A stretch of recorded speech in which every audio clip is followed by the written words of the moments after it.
Today's guest is one of the wildest we've ever welcomed to Just Ride. With a global following of millions, he's a daredevil trials rider on the bike and an incredible entrepreneur off it. He's changed the face of content creation in cycling over the past decade, and we can't wait to hear about his journey to this point. Welcome to Just Ride, Fabio Wibmer. How are you, Fabio? Thank you, guys. Thanks. Hey, Thanks for having me. Thanks for coming in, dude. Thanks for coming in. Thanks for the introduction. It was good, actually. If I do say so myself. I didn't be too good, but thank you. Appreciate it. Hard there. I See, know. I'm not even a stutter. Fabio, I want to start because I've been trying to piece together your background, and you've done so much. Like, you raced motocross for 12 years, downhill national champion. Somewhere in there, you became this incredible trials rider. So where did it start? Like, how did you develop these skills? What was your first bike? First I got into motocross riding. I think I was like 6. Like, me and my parents and my brother, we were watching, like, it was actually in Austria, like a motocross race, and it was crazy because like Stefan Everts, he was like one of the big races, and they had like a mini moto class there, and we were just like so obsessed with that. Like, that was like the coolest thing we have ever seen as kids. And then we were like, just like me and my brother begging my dad to get like some sort of like motorized, like the 2-wheel vehicle. And then I think like a bit later we actually got one, and we were just like riding that much, like every single day. We've been loving it, and that's how we got a bit more into motocross. And my father got really passionate about it as well. And that's when it gets like, you know, when the parents get passionate about it, that's like You're preaching to the choir. yeah. So I was like racing motocross, and the thing is, where I'm from, it's like a very small like mountain village. It's like, I think like 110 people live there now, more or less. So it's like super small, and you can't really do much there. Yeah. And it was also difficult to ride moto there, because of all the like hunters and the forest guys and everyone. So we were kind of like limited a bit there, and that's when I was like riding more and more on the bike, like on the mountain bike from my mom. She had like just like an old mountain bike, but I've been loving it, and all my friends, they had bikes too. So we were just going into the woods and digging jumps, like, and trying to build a table and then extend it by like a meter and just like see how like far we can jump. And that's been like, let's say, the first touch point of actually like getting into that, let's say, biking a little bit more next to motocross. I mean, motocross was always like my big love and like the biggest passion, and I've been like reading every single magazine and like we've all been obsessed with motocross. I know. I feel like all of us have this background. Yeah, back in the day. Yeah, exactly. Elliot raced for Team Green at Kawasaki in America. He was like full pro as a child. He was. He doesn't talk about it much, but he was. That's impressive. Yeah, that was my childhood dream, like being a pro rider at some point in motocross. You raced, like, did you race pretty seriously, or? It was, I would say, like on a medium level. It was like very national. So I raced like in Austria, Germany, Italy. There was like it's called like the Alpen Cup, which is like the, let's say, the biggest cup around there, and I've been racing there a lot. I mean, I've been doing like good, but what I've always was lacking of is like the practice, because like others, they were able to ride during the week. And quite difficult in Austria, I'd imagine. Yeah. To be like tearing up and down the mountain on a 250. The neighbours are not down. No, exactly. No.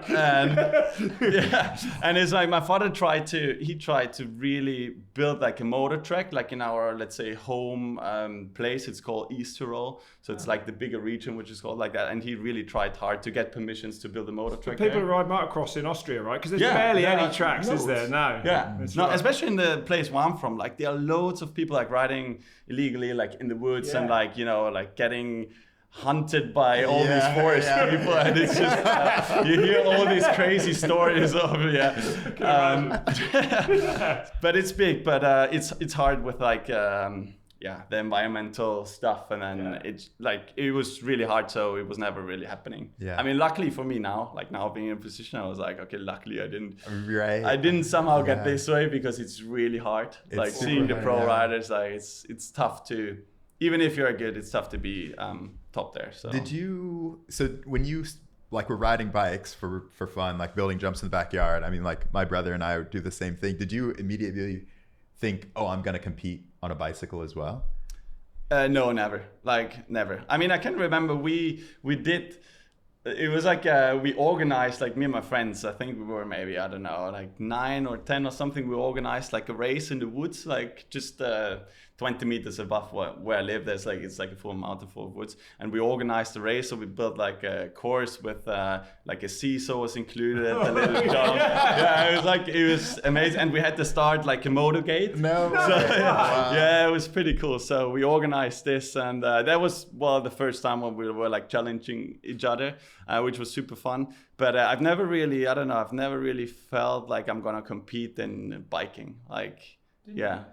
How old were you when you kind of found mountain biking, when you got off the motocross bike then and turned your attention more to the bicycles? Well, the thing is, so when I was like 15, I was still racing and riding like a lot of motocross. You had a long time at motocross, yeah. Yeah, I was like for like 10 years until I was like 17 or 18. But when I was 15, I then saw the video from Danny MacAskill. Okay. And his like inspired bicycles video from 2009, which went completely viral at that point. Yeah. And this has been, like as soon as I saw it, it was basically, this is like I want to try it. Like this looks so fun. This looks so good. Like it never, like nothing ever caught my attention that much as this video. Wow. And what was it about? Like, I think it was just like so different to every other thing I've seen like somewhere, and like still the internet was kind of fresh, and even like YouTube videos were pretty new. So right along the top of that fence, and it was just madness, wasn't it? Like no one, you're right, and that drop, no one had ever seen anything like it. And then like the flip from the tree. Yeah, that was like moments when you're like watching at the screen and you're like, no, he just didn't do that, like because you've never seen someone like thinking of like flipping away from a tree and stuff like this. So that's what got me so inspired, and then I actually got a bike later on. I think it was around Christmas. So basically, like I'm a trials rider, right? And like most trials riders, I started motorbikes when I was about 4 years old. But trials is the core sport, right? That's what you start with. Yeah. You didn't do trials, and seeing your videos now and how amazing your skills are, you didn't really start focusing on trials until you were 15 years old. Then is that? That's insane. Wow. Yeah. It's like the core sport. No one can get that good at it at that age. You know, it's true. It's crazy. Danny will have been doing it since he was a kid, a baby almost. Yeah. You know? Yeah. I mean, the thing is, like, I wouldn't say I'm like let's say if you You're take not a pure like the trials rider. Exactly. If you take the core trials riders, they're like even like on a different level to my techniques. Agreed. When it comes to like the competition. Yeah, exactly. That's right. It's like, but the thing is, like, I think what I found like so inspiring by Danny's like riding style was more like the mixture of, it was like parkour on the bike. You can you can go in the city, you can do whatever you want. You can jump off, you can do 360s, you can do like flips, you can balance, and that's like that freedom. Like I've never seen it with something else before. And like before I've seen that video, I forgot to mention that, but I was doing a lot of like parkour with my friends. On foot? Yeah, on foot. Oh, were you? Start to explain a bit now. This is like, what a wild, like to see these pieces come together. It's a jigsaw. Like, yeah, totally. You did parkour? Wow. What's going on here? It was not on a crazy level, like by any means. So I was just world champion. I think there wasn't even a thing back then. So yeah, we were doing some parkour. We had some really good like walls and like fences where we were like jumping around and stuff. And it was like very fascinating for me. I saw some trampoline stuff on yeah, that was like in that period. Yeah, when I was like wild. Parkour and trampoline stuff. And it was also at that time when I started like making a bit like those videos and stuff. Like me and my friends, we were just like filming each other. Super old camera. I still think like we did one of the first POV shots ever. I think. Good job. Well, What's it? It was so funny. Yeah, we had like this. A friend of us had like this weird like camcorder, and like we strapped it on the heads. And we were actually like, there is like a mountain, like a proper asphalt road, like going up the valley where I live, and it's going all the way into the valley, so it's quite a big descent. And we were trying to see how many cars we can pass, like on the way down. Oh, yeah. We've been like, I think like 12 or 13 or something. And having that strapped on, I think my friends still have that footage somewhere, so I really need to get it. Yeah. But yeah, that was fun. So I think, yeah. I really want to get into like all of the YouTube stuff, but Rob and I would be not good ambassadors to our sport if we didn't talk about your national championship in Yes. 2016 Yes. on the downhill bike. Not that long Austrian ago. national champion. Yeah, that was, well, okay, a funny story. I mean, the thing is, I like when I did the transition a bit from let's say motocross, and then I was riding trials, and then I always wanted to somehow like try out downhill. Yeah. So I was like feeling, because of my motocross background, I've got like a bit of that feeling like for downhill.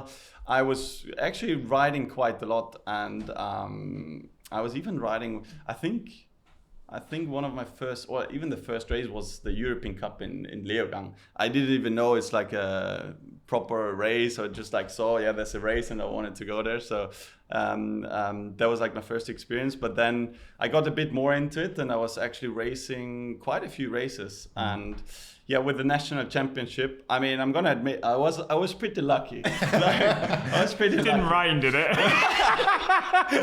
Did it? No. It did. Oh, well, there's 2 victories in Austria. High five on that one. I mean, what? Who's my bro? He's my bro. That's incredible news. I'm just gonna get this out there because I don't know if we've talked about it yet. No, I but can't Rob Warner's World Cup win. Careful. How dare you? It came on a rainy day. No way. It might have rained just after I came. I can't remember. It was a while ago. But yeah, similar. Oh my goodness. Thank God for the stormy weather in Austria. Yeah, that's Right. But There's nothing you can do. I'm speechless. was yours? But yours was still same as mine, a really good run, anyways, right? Oh yeah. It was like the best run of my life. Exactly. Yeah, my job depended on Well, it. that's all that matters. That's all that It does make it easier to accept. It does. Right, yeah. World Cup national title. I mean, you've got to take them anyway they come. Oh my goodness. Oh my gracious. goodness. That's And great. it's jealous. I- I'm so fortunate with the You weather. know what? The result sheet has no rain icon on it. Yeah, exactly. I was going to ask you about Truma and like cold. No, they weren't. Yeah, they were quick. Yeah, I I just got smoked. That's amazing.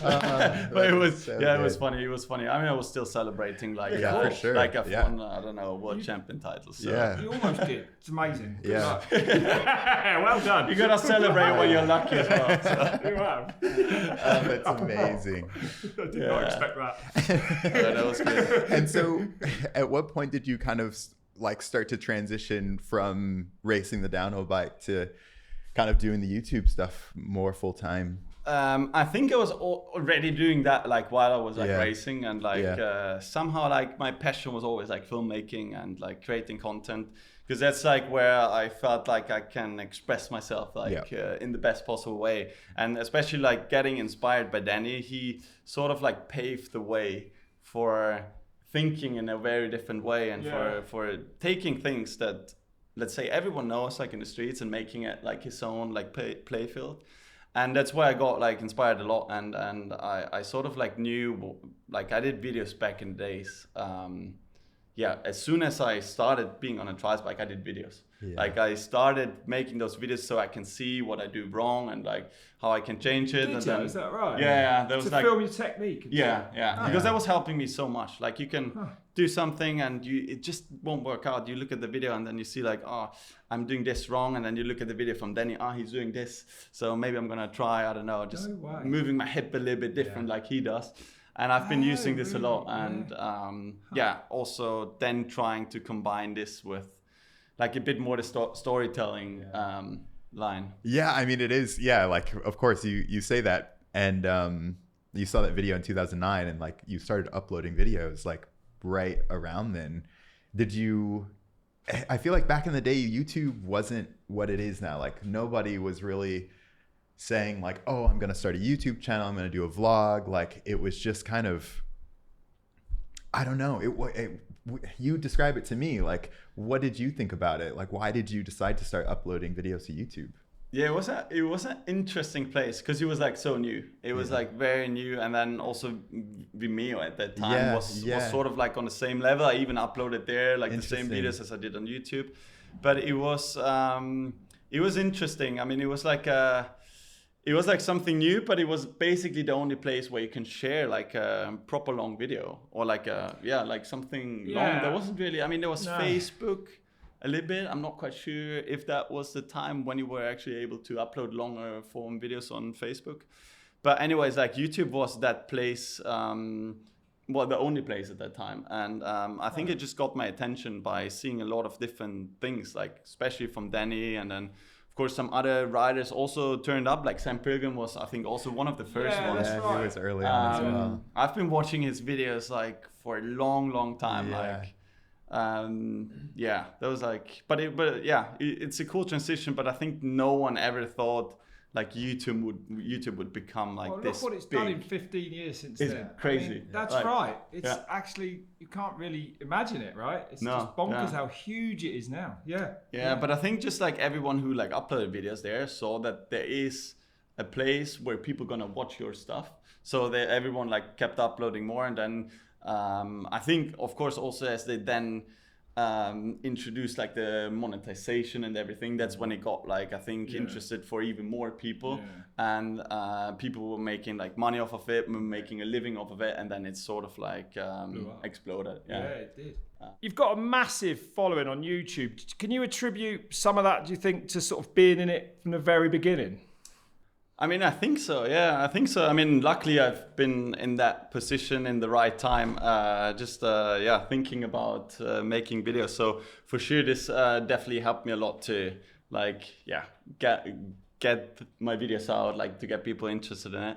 And I mean, I think I never would have ever imagined like I could ever like reach that many people. Like it's crazy to think about it. How many followers you got now on YouTube? It's 7.9 million. Oh my goodness. It's small country. 8 million followers. Wow. Fabio, I've never gotten to ask someone who is as good at YouTube as you, like what's the skill? Like obviously, like even if I could do what you could do, like my videos wouldn't get hundreds of millions of views. So like what did you learn over the course of like these last 15 years? Like what is the skill in YouTube?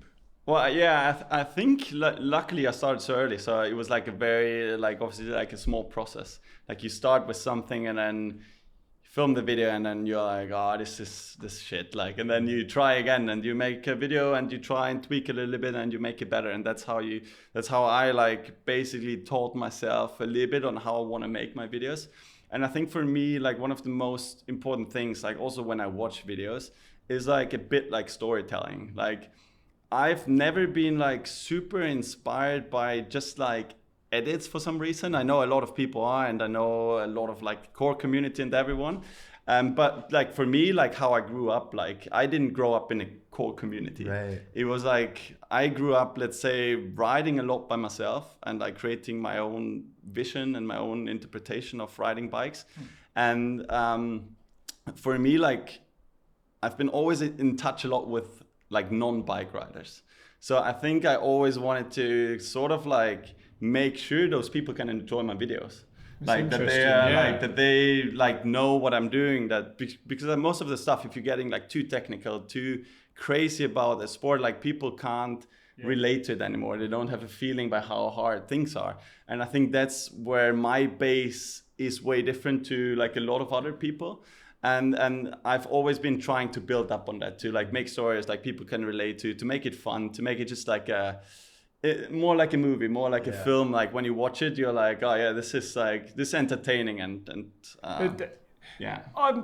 that's all true. But there's one reason there's one overriding reason why you are so massive on YouTube and everywhere, is because what you do on a bike is absolutely off the scale insane. Like the moves, the gaps, the size of everything, the risk that you take. that to me is put you at the top. Thank you. The risk that you are prepared to take it's on another level. I mean, I said before you came on, probably the one thing that always stands out to me the most is you flying down those stairs in Paris. That was like, I was like, I had to watch it over and over again. I was like, how is he not? How the hell has he just ridden that out? Like that was just mad. What's going through your mind at that moment? Survival, or are you comfortable with it? Dude, that one was scary. Oh, was it? Scary, yeah. I mean, if you would have probably asked me about the scariest moment, I think that would have been the one. It was close to like the disaster. thing is, we were filming. I was filming Devin Supertramp for like it was like a commercial for the train going from Paris, from London to Paris, and we only had like 4 days of shooting, so we were really tight. We had 2 days in London, 2 days in Paris. So we got to Paris. We were not even we didn't have locations before, so we were basically just going to those famous spots and wanted to film. And then I saw those stairs and I was like, oh damn, they look like they could be rideable. And then I obviously had a bit of pressure because I wanted to prove myself, filming with a different team and for a commercial. So I was like, I think we're gonna be fine if we can block off that side and get the people away. Yeah. And I was like, okay, the only thing I'm not allowed and that can't happen is to case the jump. Right. And I need to have the first one. And then I basically jumped and midair I knew, shit, I'm gonna case it. and that's yeah, where lawyer. The things now, this is gonna be a big case. And that's where the things got a bit rowdy. Yeah, I was feeling almost I don't know, riding a bull and trying to hold on it, and you have fences around you. That's how I felt. But after that it was I was such a big relief. I somehow hold on to it. It was extraordinary. But hard to watch. Yeah, I had it in my mind that it should be fine. If I'm gonna get the first one nicely, I thought I'm gonna break a bit and I can definitely take it. But yeah, that was outrageous. Yeah. No, that was funny. How do you balance that? You said you're big on storytelling, but then obviously you want to progress your riding, it seems as well. So are you looking for things that are more risky or more challenging every video you do? Yeah, for sure. Well, when I make videos, I want to make sure on the other hand, there's that storytelling, which I want to have done as I think it would be entertaining. But then of course, on the other hand, I don't just want to have mellow riding and make and think the story will do it. I think if I can nail both, it's gonna be a success, and I'm gonna be the most happy about the video, and more people will get inspired and will see it. Yeah. So I think I've been really focusing a lot on of course pushing myself. Every video, I wanna, I don't know, step it up the riding, because that's still a very big part for me, that I wanna make sure the riding is good and that I'm super happy with the riding, because only when I'm happy with the riding I can also be happy with the whole video. And I think that's where I've been focusing a lot and trying all these weird things which are somehow so fun to those are ideas you get at some point, even driving in the car, you're looking out of the window, you're that doesn't actually happen to me. I right down there, jump off that. Oh, look at that bridge over there. Yeah. So it's a lot when I'm walking somewhere, you have a lot that mental thoughts of looking everywhere is I could jump off that, I can maybe do this, and that's how I get a lot of the ideas, also for the videos, and that's how I try to push my riding, and make sure I still do crazy stuff, because I don't know, it gets me really in a state where you feel okay, now it's for real. Before you do it, it's do you do a lot of those stunts only once for those videos then? Yeah, some of them I do. Yeah. Is that right? No, I get them once and I'm I'm out there. I don't want to. Yeah. I don't want to do that. Yeah. What are your favorite videos? If you for me, I wrote down a couple of them. Just obviously home office during COVID was super creative. The riding along the rail on the dam was insane, not consequences. Well, I think I'm more scared honestly without the bike. With the bike, Is that real? Yeah. I would rather go with the bike on a like somewhere on a wall on a rail rather than like off the bike. Danny is crazy. He would do it with the feet, like run around it. Like Danny MacAskill, he would run around it, just have a look and then ride with the bike. But I'm like, I would ride with the bike, but not like with my feet. Right? Like, That's the difference. No yeah. way. It's weird, yeah. But I think I've just been like more on the bike riding over scary stuff than I've been on my feet. So You feel more comfortable. it's funny. What a weird thing like to say, but it's true. Did you expect the escape videos to do so well? Like that series, the 1 and 2, Fabulous Escape? Like, no, definitely not. I mean, the first one I got inspired by Candide, like the skier. okay. I got inspired by him because he uploaded once a video. It was called like One of Those Days, where he had like 1 or 2 clips where he's like escaping police. So I was like, oh, I could maybe transform this somehow into like a funny police chase with a bike. And I was still living back home in my home village, and it's basically on the mountain. So it's like you can build like few fun things. And then I came up with that idea of like riding across roofs and like all of this, combining it in like an escape from police. And then this one was actually, I would say, almost like the breakthrough like in my whole career, because that video then went like really viral and it worked really well. It's fun as well, isn't it? Yeah. Yeah, it was like it was fun. my first proper let's say project where I put a lot of thoughts into it. Story. And then I was like, okay, I want to do a second part because it worked really well. And I've been riding a lot. Like a lot of the times on snow. There was like a snow race in my hometown, which I always was riding there. It was called Ride Hard on Snow. And I was like, okay, maybe I can transform this idea then onto snow. And then I was having a partnership with Salzburg. And I was like, okay, maybe like we can figure out a way of how to ride in a ski resort. Then we went there and we were looking at things and we saw so many things, and Salzburg was like supporting us so much at that time. And I mean, also Red Bull. And we were coming up with the weirdest things. And still to date, it's, regarding your question, was my favorite video. I think that might be actually still one of my favorite. Oh, really? Videos. Thinking about it. We were talking about the Kitzbühel, like riding the Streif, like just recently. Is that...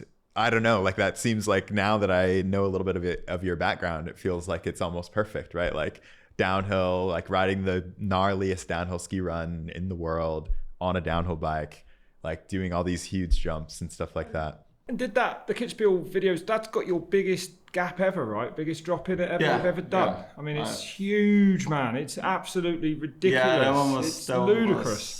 That one was like really big. I mean, I've never done like something like that before. And then was that a one-hit wonder again, or? Yeah, I did it once, and it was like, and it was like perfect. So I'm not gonna sign up on that. But no, it's been that one was really scary in terms of like having the spikes in there. Because those things like you had a little mud guard, right? I don't blame you. It was not a good mud guard like for what we had there. Like you know, like those spikes, if they get like to a certain speed, they become like proper weapons. And like you don't wanna like get into them, crash with them. Could have been life changing. Let's maybe that stuff is scary. Yeah. So that's why I was like so scared of that drop, and I've been like, oh, is that right? If it went wrong, yeah. Totally. Yeah, I hadn't put those two things together, but that made it like a little bit more scary. But even like being there, I mean, having the opportunity to ride there with Red Bull making a project because it's sacred, right? You don't get on those. You don't get on those ski piste just like that. And it's like the Kitzbühel is almost like the holy grail for skiers, and like that slope is like they like.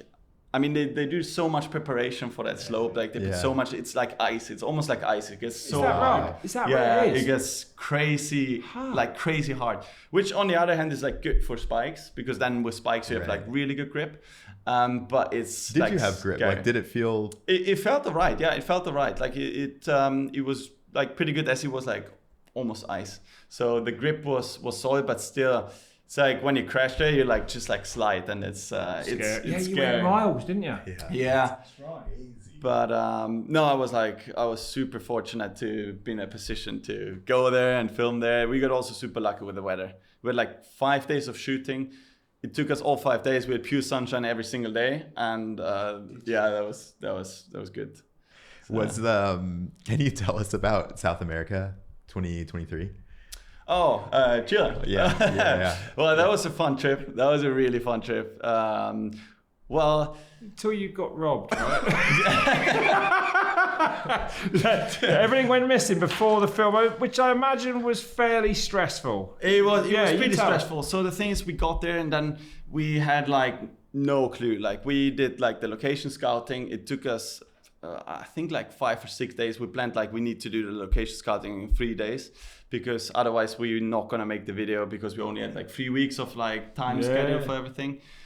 So last day of scouting, we parked the car in, according to those people, like the safest place where we've been at that time. So we just went up the dunes, had a look there, and then we came down and we were realizing like, the bag from my phone Max was like basically all gone. So that was all gone. That was a bad feeling, right? That was really shit. Yeah, that was really shit because we also, we only filmed like all of the behind the scenes stuff, which was a bit of a bummer. We wish we would have like a lot of that stuff. Luckily no crazy riding. But we then had to like get a couple of like the equipment from people. So that was the first experience where we were like, okay, we need to be a bit careful. Then we got security, and I think like 1.5 weeks in, we were just like filming at the spot, and then one of the filmers, Oleg, he wanted to go to the car, get his backpack, because we had security at the car, like looking at it. And then he went there to get a backpack, and suddenly he saw someone like half in the window. What? You're joking? No, he was like half in the window, and then he ran and like jumped against him and like tried to like somehow like kick his foot so he would like fall on the floor. And then like also the security guys came and like everyone got him to the ground. So he was like he smashed the window and was like trying to rob those bags. But it was like a crazy situation. Like me, Max, and Alex, we walked there, and then we saw that guy on the floor, and Oleg they were tightening him up with like those bands. And my goodness! And it's like one of those situations where like how did we get into this? This is like to make a mountain bike film. On the other hand, it's like brilliant, but like on the other hand, it's like wild. Yeah, it was funny. I mean, you know all about filming in South America. You didn't get robbed, I don't think, but no, I've been down there a lot though. Yeah. I think, to me, I've been down there to make a couple of films in Guanajuato and Mexico City, but the freedom and everything you can do in South America is like, other things come with it, but there's so much, you can do what you want there, right? Yeah, and if you've got money, basically anything can happen. No, that is we exploded a dummy with about 12 gallons of petrol off a volcanic river. Yeah, it was insane. Anyway, let's maybe leave that for another conversation. There was no health and safety. We're learning so much about Rob. We're learning so much. It was great fun though. I mean, you wouldn't have got away with it in Europe. No, that's the thing. Rules are a bit different. People are like, on the other hand, a bit more chill, which is good for stuff like that. Of course. Yeah. Do you have a favorite moment, or like a couple moments that stick out? Like you mentioned favorite video. Obviously, the Chile trip is super memorable. But like when you look back, you've done so much, filmed so many things. Like anything that sticks out? I mean, it's hard. Like there were a lot of like. Tons of like moments which are like super nice, and I think most of the moments which actually stick out and which are like so memorable is like when you like sometimes I'm like in front of doing like a big stunt or big jump, and then it's like I don't know, everyone's like ready, and then it's like one of those moments where you really realize like that you're like feeling quite blessed to, you know, you have your friends around you and you can like basically call this what you do for a living and just like do this. So it's a lot like trying to have those moments where you really, let's say like you live in the moment and you really feel it, like the freedom of like doing what you love. I think that every now and then comes to my mind when I'm doing big tricks, which is quite funny. But I mean, I had like, a lot of like opportunities, crazy things. I mean, I was in the car with Max Verstappen, like in the That's Formula 1 car. crazy. Like even stuff like this where you're What, like a two-seater F1 in car? a two-seater car. Was that the yeah. most extraordinary thing you've ever done? Or? Yeah, maybe. I mean, I think the most extraordinary thing, was being on a MotoGP bike. Yeah, with like- Danny Pedrosa. Was yeah. that bonkers? Yeah, Did you that was feel like crazy. you were going to die all the time you're on it? Is that how it felt? It's the thing is, I mean, Danny was like obviously a really good teacher, and he taught me all the necessary things, and also through the motocross background, I had a bit of like control over throttle. But yeah, it's like I've been like going from the very small bike, like a mini motorbike, then onto like a KTM RC, and then onto a Moto2 bike, and the Moto2 was already like pretty spicy. And you're like, oh, this is like serious. And I've never been on a motorbike track before, on like a racetrack. No. And then I was like on a MotoGP bike, like everything happened within 2 days, and you're like, oh, this is like serious. And they step on it, and it's like you can't believe it. Like when you go on it, like the power like of is mind blowing. I mean, I was like on a rain setup, of course, but it's like just it's insane. like so far away from anything I've ever experienced with my brain. Like it's like something faster which is than crazy. the fastest car you've ever driven. Like it's just another It's level. like you can't Even the F1, like, is it like... I think with the F1, the crazy part was like the braking. I think for Yeah. me, that was like the really crazy part. But I think on the MotoGP bike, it's more also like the feeling of, you like go in corners, you like lean in, you get a bit of like confidence with it. And the acceleration out, it's like mind blowing how you can build like a bike which is so like powerful and like on the other hand scary to ride. And that's where you also realize, okay, those riders are mental. Like, That's coming from him, which is a problem. It's true.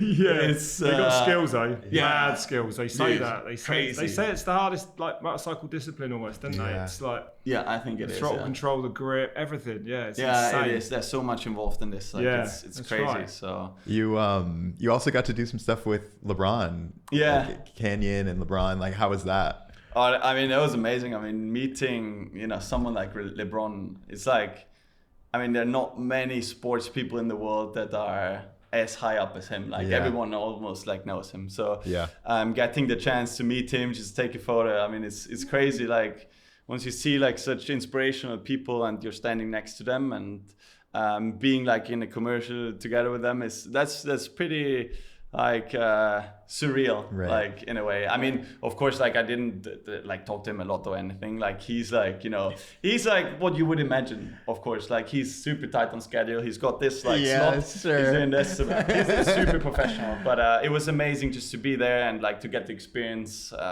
like the whole like crew and like being part of that. It's cool. Yeah. I want to talk a little bit about you as an entrepreneur, because like not only have you built this stuff on YouTube, but you've done so much. Like you have 9 Yard, you have 6 Series, which did it start as a production company and then you started doing merch through it, or? No, it actually started with me and my friend Elias. We were making like, let's say YouTube vlogs almost. Like we were like challenging each other, making YouTube videos just for fun. We called them like 6 Series. So we did couple of videos. And then people were like, hey, is there any way we can get like a t-shirt with 6 Series on it? And then after a while we were like thinking about it. Then when we set up our shop, like we were trying to do like everything ourselves, like set up the online shop and try to manage like everything what comes to like, let's say like start a brand.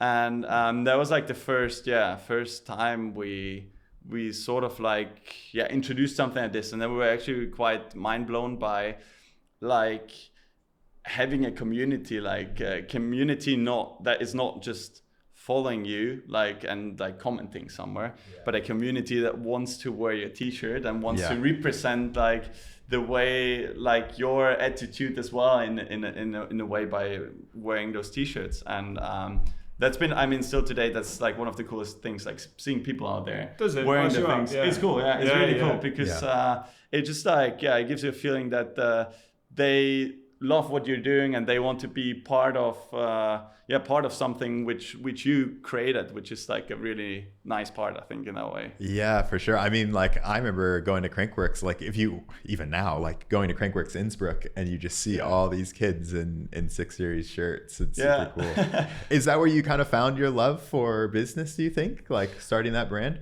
I think so. Yeah, I think so. I mean, yeah, before that, I didn't really do much in that way. But I think it was like a lot that where like I think the business also got then merged with the sport, of course, because there was also at the time. I mean, before that, I didn't have like that many sponsors. Like, it was not like I was still like going to uni, like trying to study, which I never properly did, but but doing that stuff, and then like with getting then like management, having like a bit of merchandise, but like the merchandise has been always like fun. I've been like designing the stuff by myself, and I've been really enjoying this part of creating something else than also like video and like writing things. And still to this date, I love this stuff, and every now and then I still like design some of the clothes, like just I sit in front of the computer sometimes like 2 days in a row, just like doing some sketches for like designs. It's fun, like it's a good way of mixing like the everything else, like the like biking and the making videos with a bit of like a different standpoint. We were kind of talking about it because before you got on Red Bull, you did this video in Salzburg, and I was like, I wonder if was like deliberate about going to, I mean, not Salzburg, Salzburg. Oh, yeah, that's one. And I was like thinking, like, were you deliberate about being like, oh, I want to get on Red Bull, I'm going to do this video in Salzburg, like hometown, like maybe get their attention kind of thing? Or was it just, you just happened to go to Salzburg and... No, it actually just happened. It wasn't with any intention at all. It was actually funny because it's like A1. It's like what's it called? Like a network provider in Austria, and they approached me. Mobile phones, phones. Exactly. Yeah, they approached me being like, hey, do you think you can make a video with our fast new internet cube, like Wi-Fi cube? And I was like, oh, this is like crazy, like such a brand, like getting in contact if you can work with them. So then I thought like, okay, what could we do to make this like as good as possible? And I've been like watching a lot of like the old like Jeep videos, stuff like that, where they've been doing a lot of like the street urban stuff, and I was like, I mean, no one's really doing that anymore, but I really enjoy watching it. So I was like, maybe I'm gonna try something like this in a city. And then I was like trying to find a city, and I found Salzburg, which had a lot of stairs. So we went there for like 3 days, and we were just like, me and my friend Hannes, we were just like going out, like filming, and then at the end we were like uploading the video and like showcasing the internet cube, and that was the video. Like, I didn't really think that much about it, and then it exploded, and like it's been crazy. I mean, it's probably it's by far been the easiest video I've ever done in terms of like, the views you get out of it. Like, it was like 3 days of like okay-ish riding, I would say, and it was like, oh, this is pretty cool. So now I think it got like 260 million views or something. That's crazy. And it got like a A1 sponsorship integration. They're like, okay, sweet, nice. Do you find it hard to balance like the business side of it? Because obviously you still need to ride a lot to be at the level you're at. Is that something you find difficult, or you have time for both? I don't think it's no, for me it's not that difficult. I think it's quite a cool like way of like splitting up, because like I personally, I think I couldn't do like all day every day, I couldn't think about riding. Like if I would think whole day everything about riding, making videos, I think I would like I don't know, get a burnout or something. Like I would just completely burn off. So I think like the business side is like something which it's like fun to me, like on the other side. It's like a new challenge. It's like a bit experiment different. Almost. Yeah, it's like sort of, isn't it? Like, and you need to be creative as well. Like you need to find ways on how to make things work. And I think just that really keeps me going. And I mean, then of course, like And they feed into each other, of Exactly. course. It's like everything's surrounded by biking. It's not like I'm doing some weird, I don't know, some other business which has nothing to do with biking. Like everything I do is involved in biking. But the business part is what I actually do like a lot as well. Like, I mean, and even the storytelling like feeds right back into it, like the story of the brands that you're doing. Yeah. I mean, and what's it been like you just signed Emilio Hansen to 9 Yard. What was that like? Yeah, I mean, that's pretty crazy. Yeah, that's not gonna lie, that's pretty crazy. I mean, I think like, when we started like 6 years back in the days, we also always dreamed of like maybe one day like being a bigger brand and like signing, you know, bigger riders. And like now, like with 9 Yard, being able to have someone like Emil, like the top slopestyle rider, or like one of the top, it's pretty surreal. And to even like from him to have the trust in, let's say, not a company that is like Fox or Elliot or like some of the big ones, having that trust and saying like, hey, I want to be part of this, and I believe in you guys, and I want to help to grow this together, and to be part of that. That's really special, and that also is like the cool thing I think about this like business part, to work, you know, also with other athletes, to help them and to support them also like with video projects. We have like also a lot of like other riders, like Japanese riders like Ayato, for example, Tomomi, they're also riding. That's so cool. Yeah, we're like supporting them for like projects and stuff, and it's cool because I mean, that's what I get from my sponsors too. Like they support me, and they are the reason why I can do all of this, because they support this type of like thing what I'm doing.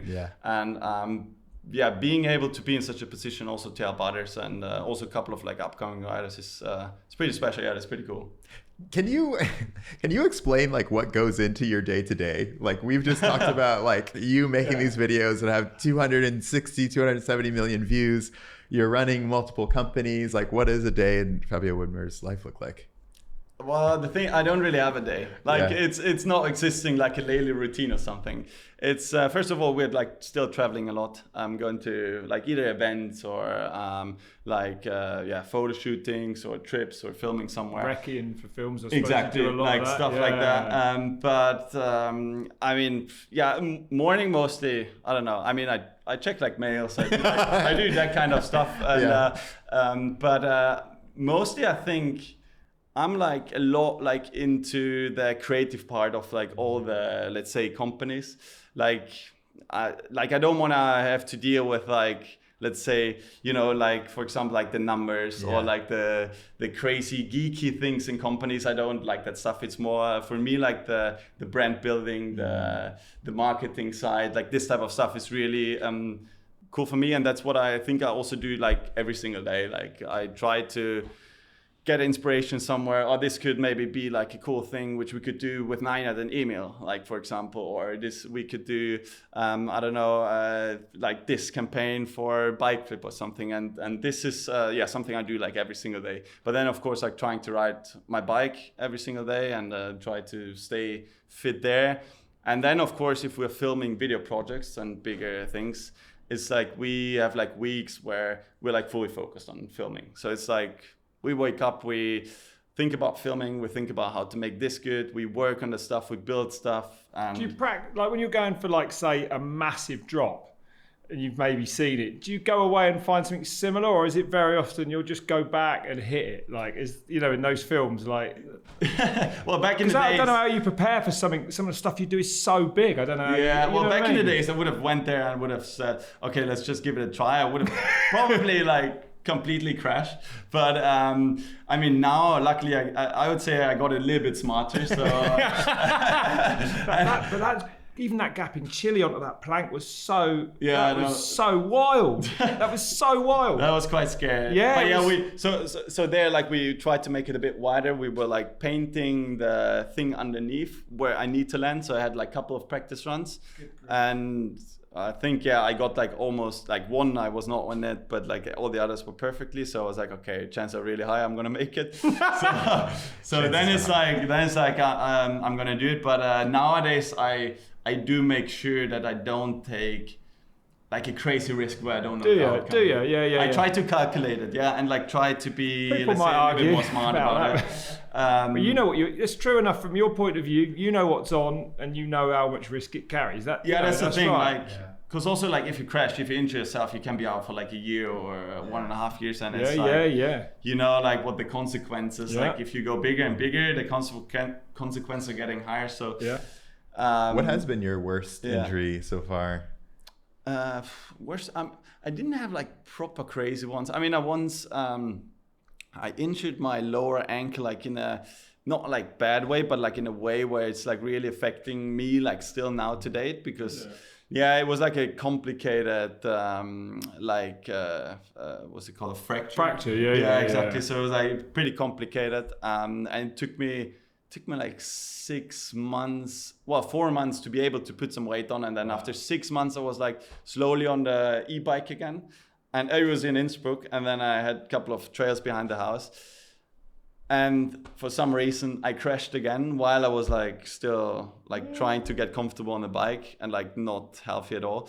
And I crashed again, and then I broke the same ankle again, but in a different place. And I torn like all the ligaments in my shoulder. So I was like knocked out again for another. It took me like, that one took me also, I think 6 to 8 months to get like. Yeah, so you've had the time on the bench. You know, so that was like back to back, and I was like out for I think like 1.5. Too long, 2 years. It's horrendous, isn't it? It's crazy. Like also then getting like comfortable again, like getting back, and like knowing you could crash without.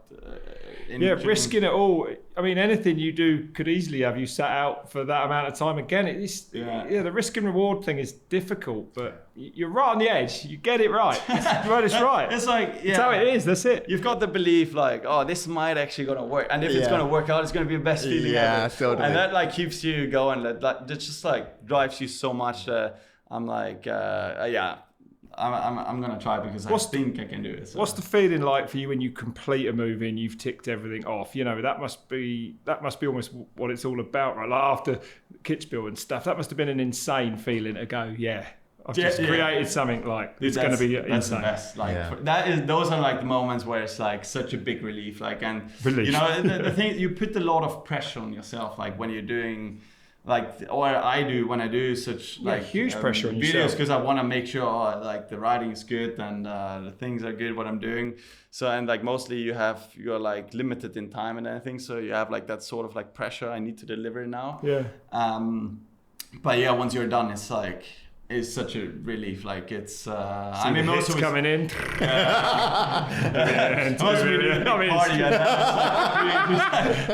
That's like the good.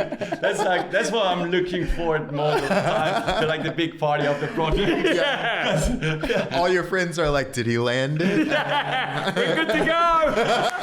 High incoming." Exactly, and everyone knows it. Like everyone knows, oh, we're done, so it's time to like celebrate it. That's a big part, but that's what's keeps you also going. Like if you celebrate the victory, it's motivating. Yeah. So looking forward, I mean, what are some of the things you're looking forward to? I know there's a rumor about you buying some property in Tuscany. I'm not sure you were supposed to know that. Who told you? Oh my goodness, Eliot. I don't know. Who was that? I just Googled. No. I mean, I can. I agree. Or like, how's it called? It might be true. Okay. We'll see. Should we move on? No, I'm trying to build some fun stuff on like a place where I've got a lot of ground. I mean, it's like what every kid is like dreaming about, like having a lot of space. When I was a kid, like I wanted to have a big motocross track, so that's hopefully gonna happen soon. To have just like a motor track too, next to like bike jumps, and that's something I want to do. Like it's like a next thing. I mean, we're also working on now like a video project. Oh, amazing. Which is going in that way and like building a lot of like about that or not really. A lot of dreamy stuff. What's the next one? What's the next big film? What's it gonna be? Do you know it? Is it? Yeah, we're working on it. Yeah, I mean, how far in advance do you plan them? Are they overlapping or? it's like funny. It's like getting blood out of a stone. We've got no chance. We turned into just like journalists, the hard-hitting questions coming at you. Well, it's like funny because we wanted to be ready. Like we wanted to be finished with the video, I think like 2 months ago. And I think we're pretty far behind. Like it's, the problem I've got sometimes, I think we can do things way quicker than we can, and then it turns out, oh, this is gonna take so much longer. So that's where we are in that state. So we're like in between filming something very fun. Sick. Hopefully, and it will still take a while, unfortunately. Not out by Christmas. No, it's not going to be out by Christmas. No. I was hoping for a Christmas banger. All right, well, it's coming anyway. It's coming. It's going to be good. It's going to be good. I mean, now I've got the pressure. Yeah, I've got even more pressure. A little bit, kids. Christmas, it could happen. Leave it in the comments below. Oh my goodness. Yeah. Well, I mean, maybe last question before we finish. We are in Genova at the Red Bull Sarabajo race. Any chance you would compete in one of these things? I mean, I thought about it a lot, like, a couple years ago, I think, when I did a lot of the urban freeriding. I mean, now, like, as I've been, like, so much into, like, the filmmaking that, first of all, I don't really have time, I think, to practice it. The thing is, like, if I want to race them, I want to make sure that I'm also, like, fast. Yeah. And I think for now, like, my muscles are only last, like, 20 seconds at the moment. You don't need more than that, yeah. For all the filming parts. So I think I would need to, train myself a bit more. I mean, I would love to maybe, like, just have a go and, like, run through it, like, in a chill way. Maybe next year, hopefully. I mean, it's amazing. I love watching them. Like, I love watching those videos. It's hard as you, though. If you turn up, people expect you to be good. I mean, it's true. That's honestly the thing. That's actually how it is. Yeah. And it's hard for you to prepare. And exactly. So, I'm having a hard time putting myself there without being like properly prepared. But for now, like the focus is somewhere else. So. And it's getting crazier. Like now, I think you really need to focus on certain stuff because people are getting crazy everywhere. Right. So I better make sure I'm like owning it, sticking to that. At the moment. You're doing all right so far. Fabio, this has been so cool. It's been like such a treat to have you on. You're one of the guests that we've really wanted to have since the very beginning of the show. So thank you so much for coming on. Thank you guys. Appreciate it. No, honestly, like also appreciate sitting next to you guys, two legends. Like. I've been seeing a lot of stuff. I mean, obviously, still your Danny Hart comment. Thanks, man. And we both found out how we won big races today. That was unbelievable to me. Oh my God! Thank you, Fabio. Thanks, guys. See you soon. Appreciate it.